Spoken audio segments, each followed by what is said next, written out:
felt a lot more connected with the stars than I did with city lights, and I became hooked on space. I spend 2 days underwater, and I get to study what I love.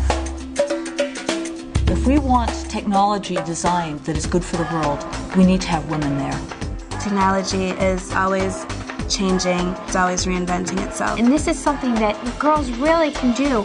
If you think it's worth it, and if you see a vision for yourself, you should stick with it, because I'm having the time of my life.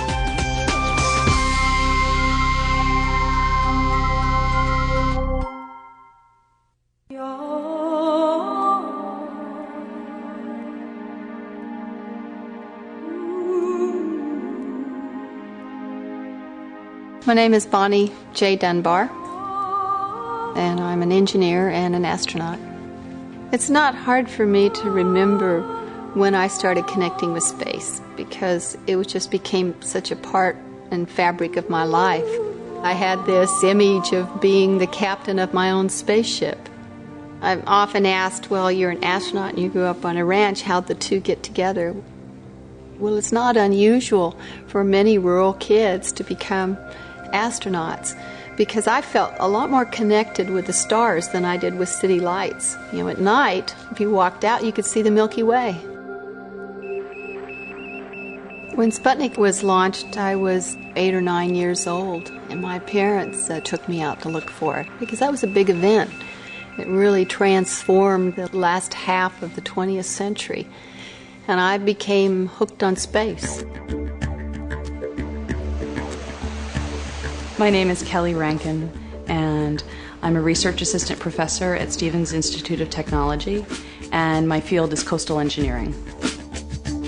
When I was a little girl, I grew up literally where the urban sprawl ended. You went east, it was town after town after town until New York City, and you went west, and it was very rural and farms. As a family, we always spent summers at the beach, and I absolutely adored the shore, loved the beach, loved swimming in the ocean. So spent most of my time in the water, under the water, just really, really had a passion for it. This is a way to just kind of exercise all of the components of, you know, who I am and what I want to be. I do love the academics, I do love the math and the science and the challenge, but then the environment is just fabulous. You can't beat it. So for me, it's the solution to have this as a place where I work. Good boy. Good boy. Ready. I remember how important it was to make my parents proud. Good boy. Ready. And I liked being outside better than I did indoors.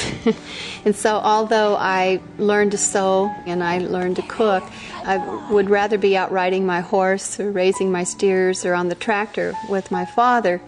And I remember when we were laying fence, and I was about 9 or 10, and he had to go up to the house for lunch. And so I asked my dad, I said, well, can I lay out the posts?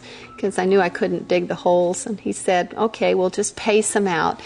And he didn't expect me to pace the same that he did, but I had calibrated his pace. I'd walk behind him, and so I knew how long his footstep was. And I remember when he came back and I'd paced out maybe 20 fence posts, he was very surprised that they were where they were supposed to be. And I just looked at it as sort of following in my father's footsteps and was very proud of that fact. And so I sort of went into the world thinking that all men were going to be like my father and accept me for whatever I aspired to be.